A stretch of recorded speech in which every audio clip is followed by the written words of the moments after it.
Que a paz de Jesus envolva os nossos corações. A palestra de hoje nós vamos falar sobre dai a César o que é de César. Parece um pouco antagônico, porque quando Jesus está reunido com os fariseus, ele tem essa conversa com ele a respeito de um tributo. E ele está no capítulo 11 do Evangelho segundo o Espiritismo, que ele fala sobre a lei do amor. Então parece meio antagônico nós falar de amor e falar de tributos ao mesmo tempo. Mas aqui, quando Jesus é indagado dessa questão, existiu uma certa malícia por parte dos fariseus. Depois eu fiz um breve relato para a gente entender quem eram os fariseus. Quem são os fariseus hoje em nossa vida, né? Dai a César o que é de César. Então, os fariseus fizeram uma pergunta de forma maliciosa para que a resposta fosse contraditória. Contraditória naquilo que Jesus pregava, pois tinha o intuito de tomar partido de um lado ou de outro. Perguntaram: mestre, sabemos que sois voraz e que ensinas o caminho de Deus pela verdade, sem levares em conta a quem quer que seja. É-nos permitido pagar ou deixar de pagar o tributo a César? Jesus responde: apresente-me uma moeda. E nela estava estampada uma figura de César. E Jesus responde: dai a César o que é de César. Mas Jesus acrescenta: dai a Deus o que é de Deus. E aí os fariseus o deixaram em paz. Porque antes disso, os fariseus já estavam fazendo perguntas a ele. E eles já haviam perguntado qual é o maior mandamento, né? E uma série de outras perguntas. Mas essa tinha um cunho, porque se Jesus falasse não é lícito pagar o tributo, certamente ele estaria indo contra César. Então, na resposta que Jesus deu, ele acrescenta: a Deus o que é de Deus. Porque a doutrina dos fariseus considerava a soberania de Deus nos decretos divinos. Então eles eram extremamente tementes a Deus. A responsabilidade moral do homem, a imortalidade da alma, a existência dos espíritos e a ressurreição do corpo, tudo isso era acreditado pelos fariseus. Mas eles também criaram uma doutrina de retribuição, onde castigos e recompensa estavam reservados para uma vida futura, de acordo com a vida presente. Eles eram os verdadeiros moralistas. Eles eram assim, temente a Deus. Mas a palavra temente a Deus não era que eles tinham, eles temiam a Deus. Além disso, eles também enfatizavam ao máximo a importância do dízimo e a observância das leis sabáticas. Por isso a pergunta direta sobre o tributo. Então, assim, quando Jesus fala, que Jesus acrescenta, é porque eles eram assim, eles eram radicais, e eles exerciam sobre os religiosos na época, que estavam fazendo pergunta, eram religiosos, eles exerciam sobre o povo quase que uma ditadura. Então, muitas vezes eles próprios não conseguiam sustentar o que eles falavam. Apesar de acertarem muitos pontos das suas doutrinas, os fariseus jogavam sobre o povo uma carga de religiosidade que nem eles mesmos eram capazes de cumprir. Por isso, na verdade, eles possuíam um entendimento equivocado em relação à justificação das obras. E é por isso que Jesus chamou os fariseus, em outra oportunidade, de sepulcros caiados. Os filhos daquele que foram responsáveis por assassinarem os profetas e os homens justos desde Abel até Zacarias. Eles eram cegos, conduzindo cegos. Antes mesmo de Jesus, o profeta João Batista também já havia reprovado os fariseus, os saduceus, no caso, chamando-os de raça de víboras. Então, eles eram extremamente rigorosos com o seu povo, né? Digamos, os responsáveis, né? Digamos que eram os sacerdotes, mas eles mesmos às vezes não cumpriam. Então, dai a César o que é de César. Apesar de não concordarmos muitas vezes com os impostos, existe uma imposição. se a palavra imposto já é uma imposição. Então, quem não cumpre com algum imposto, quem não paga algum imposto, certamente será punido, porque existe multa, existe uma série de coisas, principalmente eu como contadora, né? Falar de tributos falar de tributos dentro do capítulo do amor de Deus, a gente acaba realmente tendo que estudar bastante para não fazer equívocos de interpretação. Então, assim, a gente não concorda, mas se a gente pensar por outro lado, dar a César o que é de César, é exatamente o que acontecia. Então, a história da humanidade, ela é reportada de anos após anos. Nós estamos vivendo, nós mudamos só um pouquinho a época, a maneira de agir, mas historicamente nós estamos trazendo esse histórico, né, de tributos, de subjugação, de poderio, de poder, de pessoas que mandam, os outros são comandados, enfim.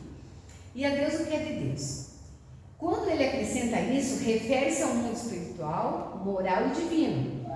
Então, como os fariseus eram muito tementes a Deus, eles realmente ouviram a palavra e saíram de fininho, acabaram com as perguntas maliciosas. Então, eles abandonaram, digamos assim, a entrevista foi encerrada aí, porque Jesus não se contradisse naquilo que ele pregava, e Jesus simplesmente ainda acrescentou a Deus o que é de Deus. Então, eles saíram de fininho, né? Abandonaram então a conversação de Jesus. E nós, quando queremos assumir a responsabilidade dos outros, quando queremos dominar uma situação que não depende somente de nós, quando achamos que precisamos mudar a atitude das pessoas, quando com a desculpa de não sacrificarmos os nossos queridos, absorvemos seus problemas e na grande ilusão que temos domina muitas vezes, tornamos aqueles à nossa volta pessoas sem responsabilidade ou completamente irresponsáveis. Então, esse capítulo ele é bastante profundo, bastante extenso para ser estudado, porque ele nos remete a questões muito, muito amplas, não uma simples questão. Então, assim, dai a Deus o que é de Deus, dai a cada um o que é de cada um. É isso que nós temos que ter essa percepção. Aí a gente sofre menos. Dai a cada um aquilo que é seu, tanto no campo moral, né? No campo moral, material. O que nós podemos dar ou passar são experiências, né? Mas a grande escola que nós podemos nos situar é viver e conduzirmos todos aqueles à nossa volta com nossos exemplos. Qual é a maior herança de um pai que ele deixa para os seus filhos? Não são os bens materiais, que esses podem ser dilapidados pela sua prole, não passa de Deus, está lá de Deus. Então, qual é a maior herança que nós podemos passar para aqueles que estão à nossa volta, principalmente nossos filhos? Ensinar a trabalhar corretamente, agir como cidadão, ter responsabilidade desde cedo consigo mesmo, com a sociedade, com quem vive e com todos aqueles que o rodeiam, e não dependentes dos bens da família e mais tarde, quem sabe, dependentes dos bens públicos. Porque se uma pessoa que ela tem uma facilidade muito grande, a gente, qual pai, qual mãe que não quer proteger seus filhos? Então, assim, temos obrigação de quando eles são pequenos, de conduzi-los, de orientá-los, de alimentá-los, realmente. Mas chega um momento que essas crianças crescem, tornam-se pessoas, né? Adolescentes, adultos, e eles têm que trilhar o seu caminho. Mas muitas vezes a gente, né, por aquela questão de não fica comigo, né? A gente acaba abraçando e a gente acaba fazendo com que pessoas não cresçam, moral e espiritualmente. Então, assim, onde está o nosso limite do envolvimento com o outro? Então, assim, o que nós devemos fazer onde estivermos? Em qualquer lugar que estivermos. Na casa espírita, no nosso trabalho, dentro das nossas casas, com nossos amigos, na sociedade. Fazer bem uma tarefa até o limite da nossa responsabilidade. Não assumir coisas que mais tarde possam nos sobrecarregar. Estejam estejamos onde estivermos, vamos fazer bem feito, mas aquilo que está na nossa conta. Não vamos querer assumir a responsabilidade de um filho, de um esposo, de um colega de trabalho. Vamos sim compartilhar e nos ajudar, mas não assumir tudo para si. Cuidem com muito carinho daqueles que Deus te colocou e te deu como filhos, mas não assuma as suas dores e nem deixe eles, não assuma as suas dores e deixe eles voarem, para que eles possam realmente trilhar o seu caminho. Se estiver em grupo, seja ele em uma casa espírita novamente, seja ele em qualquer lugar onde estivermos, faça bem feito a sua obrigação, com dedicação, com amor, e faça o seu melhor. Dê aquilo que você tem em abundância, mas dê principalmente o respeito, o carinho e amor ao próximo. Mas não queira assumir realmente, mais uma vez, tudo sozinho. Cada um deve trilhar o seu caminho e ter a sua vida própria. Então esse capítulo, ele nos faz uma reflexão muito grande. O capítulo ele é curto, né? Está no Evangelho segundo o Espiritismo, é o capítulo 11, e ele faz essa abordagem. Então, como acontece hoje, né? Fariseus se reuniram. Então, o que eram fariseus? Denominados povos, né? Assim, os saduceus, os fariseus, e cada um tinha uma interpretação. A religião naquela época era muito mais voraz do que agora, ela não aceitava. Até hoje nós temos ainda pessoas que não aceitam a religiosidade do outro, a religião do outro. Não tem um respeito, não tem um carinho, não tem uma compreensão. Então naquela época eram separados. Quem era fariseu era esse tipo, né? Então as pessoas se separavam, né?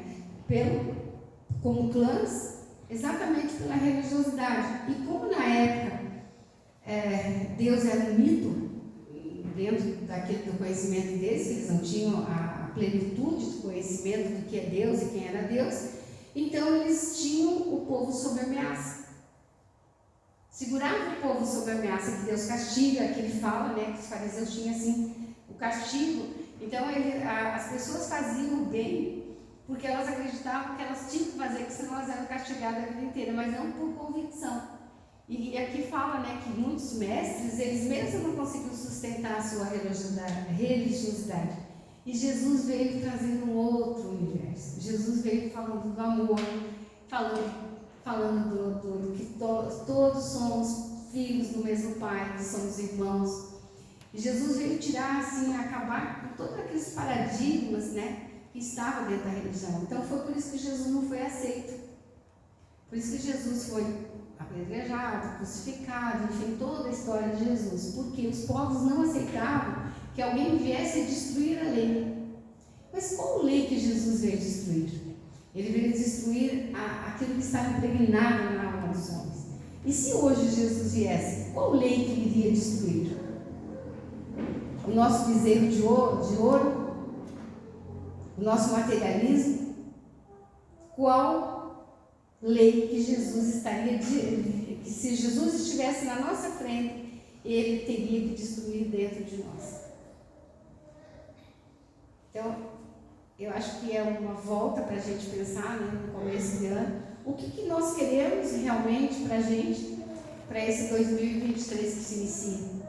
Várias promessas foram feitas, vários acordos, né? Várias tentativas, mas assim, se a gente não conseguir fazer tudo aquilo que a gente fez lá, né, de promessa no dia 1º, mas que a gente consiga devagarinho, porque não é de um dia para o outro que nós mudamos a nossa vida, a nossa maneira de pensar, a nossa maneira de agir. Mas uma coisa está muito clara, nós sofremos muitas vezes por coisas insignificantes, ou coisas que nós não podemos resolver, nós não podemos mudar, a gente sofre. A gente quer fazer, a gente quer ajudar, a gente quer se inteirar, a gente quer fazer, mas a gente tem uma barreira muito grande, porque as pessoas só vão conseguir nos aceitar, ou melhor, as pessoas só vão conseguir mudar quando elas tiverem essa consciência. Então assim, temos filhos problemáticos, temos companheiros difíceis, temos, né, pessoas que trabalham conosco, com bastante dificuldade, mas a gente tem que despertar nele o outro lado. Porque se nós quisermos impor a nossa condição, ou nós vamos ter como os fariseus aqui, pessoas cabrechadas, e não pessoas do nosso lado andando do nosso. Então, se temos uma hierarquia superior, se temos um comando, se somos, digamos assim, exercemos uma atividade, que temos alguns subordinados à nossa, façamos que a gente forme uma equipe, e não que nós tenhamos essas pessoas como aqueles que nós mandamos, que a última palavra é sempre a nossa. Porque tiramos pessoas que muitas vezes estão ali, isoladas, quietinhas, coisas importantíssimas em tarefas que são grandiosas. Há exemplo de casas espíritas. Muitas vezes aquela pessoa quietinha que vem assistir uma palestra, que vem, às vezes ela é tão colaborativa quanto aquele que faz uma palestra, quanto aquele que trabalha num trabalho mais ativo, porque ele está ali vibrando, ele está ali orando, ele está aí concentrado naquilo que ele está fazendo. Então, nós temos que buscar esse vazio, preencher esse vazio, através dessas atitudes, dessas boas coisas. Então, dai a César o que é de César. Não, se alguém quer demandar conosco, Jesus já orientava, 100 passos, não ande 1000, entregue sua capa e vai embora. Por que nós vamos brigar por coisas tão pequenas? Por que nós vamos sofrer por detalhes tão insignificantes, que nos ferem, que nos magoam, e que muitas vezes acabam sendo um processo tão incutido em nossa mente, que nós vivemos aqui, nós nos levantamos, acordamos. Então, assim, trabalhar processos dentro da gente é uma tarefa um pouco trabalhosa, mas não é difícil e a gente consegue. Se alguém nos magoa, alguém nos fere, e nos fere realmente no íntimo da nossa alma, sabe? Seja na ordem profissional, seja na ordem da amizade, seja na ordem até financeira. É difícil você ir lá e ter que, mas assim, as coisas se superam quando nós nos superamos. Nós temos que olhar que existe coisa mais importante que aquilo. Então, assim, quando a gente não é tão materialista, tão apegado, a gente consegue. Agora, se a gente é uma pessoa que temos um apego muito grande, porque às vezes não é um apego no dinheiro, às vezes é apego, uma amizade, duas pessoas que têm uma amizade, nós temos ciúmes. Às vezes nós temos ciúmes de um amigo, porque eu tenho mais afinidade com ela, de repente ela fica se sentindo assim. Não, gente, nós temos que ter afinidade, porque afinidade é uma coisa da alma, é uma coisa do coração, uma coisa de amor.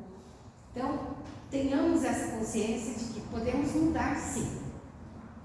E nada melhor do que nesse tempo cronológico, porque o tempo só muda o ano, Porque a gente precisa dar esse time, mas o tempo que aconteceu dia 31 do 12, aconteceu dia 1º, a mesma coisa. É só que cronologicamente nós nos preparamos para iniciar um novo ano. Mas dentro da nossa genética física, dentro do nosso coraçãozinho, nossa cabeça, tudo aquilo ali, a coisa continua, Então, que seja um ano cronológico, que seja também start para nós chegar ali. Bom, agora eu vou começar a academia, mas vou fazer até o final do ano, pelo menos. Vou começar um posicionamento melhor em relação às minhas falas. Tudo aquilo que a gente prometeu, de bom para a gente consegue. Então, que Jesus realmente possa estar nos abençoando nessa noite, abençoando também em todos os dias de nossa vida. Mas, acima de tudo, vamos tentar amar um pouquinho mais, independente do que a pessoa nos faz ou da maneira que está. Limpando o coração. E para limpar o coração é uma tarefa trabalhosa, mas é possível. Então, agora vamos convidar a todos para que recebam um passe.